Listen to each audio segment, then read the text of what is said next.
Hi, I'm Kelly. I currently reside in Alabama, but I'm planning on moving to Tennessee in 1 to 2 years with my husband. So I researched ethical violations against counselors in the state of Tennessee.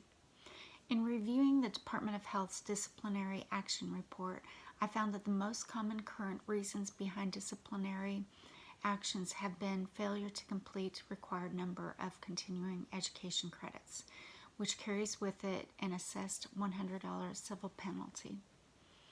I was surprised at how often this reoccurs when the ACA and the Tennessee licensure laws clearly state the requirements of continuing education. There were also disciplinary actions for public intoxication and inappropriate relationships, both carrying much higher civil penalties monetarily and anywhere from a 90-day suspension to having their license permanently revoked. In the negligence of not completing the required number of continuing education credits, according to the ACA Code of Ethics, Code C2F is being violated. It states, counselors recognize the need for continuing education to acquire and maintain a reasonable level of awareness of current scientific and professional information in their fields of activity.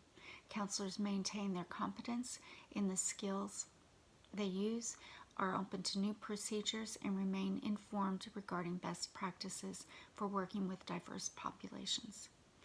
The ethical code violation for Tennessee that is being infringed upon is Section 63, Chapter 22, Code 107, which lists several educational requirements for beginning counselors. Requirements for continuing education for existing counselors are found in Section 43, 10A, 16, which states the board shall establish continuing education requirements for licensure renewal. The number of hours of continuing education in each specialty shall not exceed the number of hours available that year in each such specialty in board approval courses within that state. The rules of Tennessee Board for Professional Counselors, Marital and Family Therapists, and Clinical Pastoral Therapists, Chapter 045001, Rules 1 through 12, gives a more thorough guideline as to specific guidelines for furthering education.